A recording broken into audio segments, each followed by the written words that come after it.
What up, everybody? It's K.O.D.E, King of the East, and this is my first beginner's video for people who want to record music and don't know how to. Basically show you how to get all your stuff set up, what computer you need, interface, speakers, etc., programs, everything. Excuse me. My name is K.O.D.E, King of the East. I've been doing music for a couple years now. I've been doing a little rap thing. I do a little music production thing as well. I went to school for a couple of years, so I do know what I am talking about. But this is the beginner's crash course for those who want to get a studio put together, want to record your own music, want to start doing your own thing, but don't know how to put none of it together. You need to look at this video right here, and you'll learn something today. So let's start. First thing is first. You basically, the first thing you need to start out with is a computer. This is my iMac 21. I done had it for some years now, but it pretty much does everything I needed to do as in music wise. If you are starting out with music, I would definitely tell you to get a Mac, because Macs do run better. They have dual core processors, so they will be able to do what you need to get done in music, as in latency issues. With some PCs, they have latency issue problems, and in music you can't have latency issues because it's not going to sound right. That's not where you want to begin at. So if you can get a PC that has like a dual tower, something that has power to it, you'll be okay. But I mean, if you're getting like a regular PC and the tower isn't really built all that good, you might have latency issues, and that's not where to start out at. So if you can get yourself a Mac, I know some people that have been like offering Macs for like $500. They're not all that expensive. I actually seen one dude that's actually offering a Mac for like $200. So if you're interested, get in contact with me. Like leave a comment or something, and I can give you his information. As in trying to get in contact with him and getting you a Mac and getting you started, because this is the first thing you're gonna need is a Mac. Like I said, you can get a PC, but your PC needs to have power and be able to run your music programs with your interface where you don't have latency issues. And that's what the thing with PCs and Macs are different. So once you get your computer, the second thing you're gonna have to get are programs. Now, some Macs usually come with like Pro Tools. It all depends on who you get your Mac from, but some people actually have Pro Tools, Logic, like programs that are already literally on the computer, so you can pretty much start out with that. But basic standard program for music is basically Pro Tools. Whatever studio you're gonna go to, especially if it's gonna be a professional studio, it's gonna automatically be Pro Tools Avid system. That's all. That's literally standards for all professionals, but it is what it is. But it's all about what you like as your ear, as a producer, what you like. You know, I personally like PreSonus because I feel like it has a little more HD sound than Pro Tools, but you know, I still know Pro Tools as well. I know Pro Tools, I know PreSonus, I know a little bit about Logic, and I don't know too much about GarageBand, but any of these programs are pretty much get you where you have to go at. But you have to get either Pro Tools, Studio One, like Artist Edition or Producer's Edition, anything, you know, Logic, anything that's going to get you started with the recording process. Okay, after you get your programs, you're going to need to get your interface, and this is what the interface looks like. That audio box USB thingy right here is the interface. Mine is PreSonus. You probably can see it from here. Mine is PreSonus, and it pretty much runs basically the sound from the computer to your speakers, sound coming from the microphone to your computer. For it won't be no latency issues. Basically, that's why I say you got to make sure you have a computer that's going to do all that processing power and work as well with your interface, so you won't have latency issues. But if you just doing beginner production as an artist, or just trying to get yourself started, this PreSonus audio box USB works with PreSonus Studio Artist production as well, and Pro Tools. So you can actually be able to crossbreed it with Pro Tools if you got a Pro Tools, and you can still be able to play everything with that. I have to show you guys if you have to make all everything talk to each other through Pro Tools sometimes, because they'll get kind of confused, so you have to go back to your playback engine. But on my next video, I definitely show you how to do that through Pro Tools, so you make everything talk to each other and you get external sound.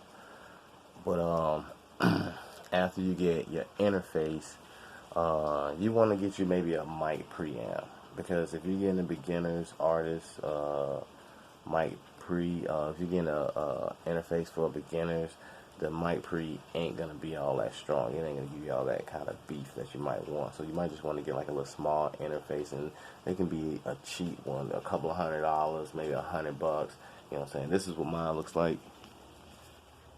It's the Alesis Mic 2 Duo, and it's this one down here at the bottom, which I will definitely show in another video, how to hook the microphone going from the preamp to your, actually from your interface to your preamp, so you can be able to get everything to talk to each other, so you can get your power from your preamp instead of your interface, because that's where you want your power at, from your preamp. You really don't want anything from the interface. But yeah, you want to get you a preamp that's going to get you a little bit more beef on your vocals, especially if you're doing vocals, rap vocals, stuff like that. You definitely want something that's going to give you a little bit more beef. You know what I'm saying? As well as going to give you a little more on the top end. Headphones. These are my headphones, basically like PreSonus headphones. You know what I'm saying? And that's basically good for working inside the box. Basically working inside the box is basically listen to your music through the headphones. If you're trying to make beats, do production-wise, anything, you'll basically be doing through your headphones, you know what I'm saying, instead of actually outside your external speakers. You know what I'm saying? Anything that's going with these, you know what I'm saying, what those right here, your headphones, you know what I'm saying, that's working inside the box. If it's going with the speakers, it's working outside the box. So if anybody tell you what that terminology is, that's exactly what it means. So once you get your headphones, you'll be able to listen, how to make beats if you want to do production. But once again, I want to let you know, like, working inside the box can really mess with your ears, and sometimes you can hear stuff that you don't think you're hearing, and it don't sound as good as you might want it to sound. So you gotta be careful with working inside the box. It's good to get external speakers where you can actually hear everything around you, so you know exactly what's going on. So definitely invest in speakers, these things. Yeah, speakers. So after that, you might definitely want to get a microphone. Here is my microphone. It's a pretty decent microphone, you know what I'm saying? It doesn't have to be anything crazy expensive. You can get like a $100, $200 microphone. You can give it, you know what I'm saying? It all depends on, you know, what the polar pattern is. As long as it's a condenser polar pattern and it basically kind of picks up in the front, you good. You got to make sure you got to know how to set your polar pattern, that it's going to be condenser and it's going to be catching everything from the front. I'll be able to show you that on the next video as well, maybe like the third video. But you just definitely want to get you your microphone. You want to get you your pop filter for range. We usually call this proximity distance from the microphone. Basically, kind of like a 3 inches away from the microphone, because you don't never know how loud somebody's gonna be on the microphone, so you don't want anything kind of stretching and curving out, looking all crazy. So you just don't. You want to make somebody have like distance away from the microphone, because the microphone is a vacuum microphone, because it's sucking in. So anything that they say is going to be too close, it's going to be really, really, really loud, and it's going to be kind of hard to edit it. So you want to get proximity rate for it can actually sound pretty decent, and you don't have to do too much work to it. If it's recorded good, that's a lot less work you have to do. Another thing I want to say about proximity rate from this microphone, this is where the pop filter is. So if you literally, actually, let me get up. This is where the pop filter is right here. So if you actually have somebody standing about this distance away from the microphone, basically about 2 or 3 inches, that's really good proximity rate for they can yell, scream, whatever they want to do, and you'll still be able to get a very good level from them. And you want to have that proximity rate, because let me see if I get maybe something like that proximity rate, because somebody that might talk that has too many S's is gonna really, really, really like hurt the ear if they too close to the microphone and you don't have a de-esser and you can't dumb down those S's. It's gonna really, really hit you hard, because like when you turn it up, the S's is just gonna be piercing.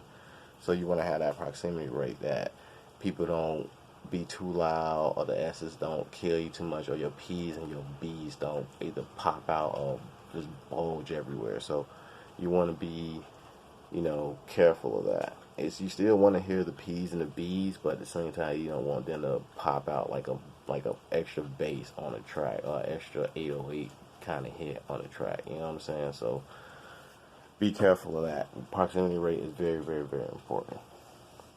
And last but not least, Akaya MPK49.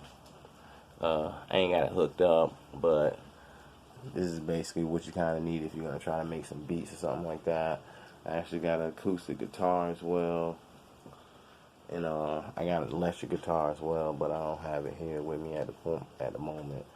But on the videos, I could definitely show you how to hook your electric guitar up to the interface and be able to record some time out of your electric guitar, be able to record the beats, you know what I'm saying, things like that. But you don't have to get in the Kaya MPK49. This is really, really like old school. They got other stuff that's way more like high tech as in a Kaya, but you can just get you a regular, as long as you get you a keyboard that has maybe USB hookup in the back of it. I don't know if you guys can see that, but if it only's got USB and hook up in the backup, that can go to the computer should automatically be able to read it and be able to dish out the sounds that's inside the keyboard machine. So once you be able to hook it up, any kind of machine, anything that's going to get you some kind of sound if you want to start making beats. And that last but not least, I ain't gonna say actually last but not least, you might want to get you some speakers. If you ain't got no speakers, you might not be able to hear anything that's going on the outside. So you definitely want to be able to hear everything that's going on the outside, external wise. Like I say, if you got your headphones, you're gonna be working inside the box. That's what a lot of music artists, music producers would call working inside the box. You're working with the headphones. But when you got your speakers, now you're working outside the box, and that external sound is actually coming outside. So, you want to get external sound. You want to make sure you be able to hear everything that's going on. You got to get it loud, got to get it, whatever that needs to get fixed. You want to be able to hear everything. So try to be able to get you some external speakers. Just work your way on up to it. Like I said, if you just beginner, just work in the box if you got to with the headphones until, you're able to save up enough money to get you some speakers. And just take your time getting everything, one by one. Everything gonna take time to get. All this stuff here, it may be like a couple of $1,000, maybe $1,000 at the most, $1,500, and you can get your own little like personal setup like this. You know what I'm saying? Maybe not even $2 grand at the most, and you can be able to record some music and be able to get your own sound, your own thing going on. So this is basically like a template. If you want to take it somewhere else and they make it 20 times better, you already done did a third. You already did like almost all of the work. They just got to do just a little touch up, and that's where you want to kind of be at if you're a producer and a music artist. Um, and that's basically kind of how I am. I do the music, I do the artist, producer. You know what I'm saying? When you start talking like that, you're actually talking about like 2 or 3 checks, not just one check. As the artist, producer is another check. You actually artist, producer, and writer. So you actually get like 3 checks. So you want to take this shit to an actual, sorry about cursing, but you want to take this to another business level. You want to be on a business type thing when you want to do this. So if you're actually serious about this and you want to invest your money into something and actually try to get something out of it, this is how you want to start. If you're talking about trying to do music. Thank you for looking at my video. This is my first video. Like I said, I'll do a part 2 video on telling you how to hook everything up, how to get everything to talk to each other, how to get how to make the beats, how to get your 808s installed and everything, how to pretty much get you started. And like and not even a week, you'll be making your own beats, recording your own music, and sky's the limit.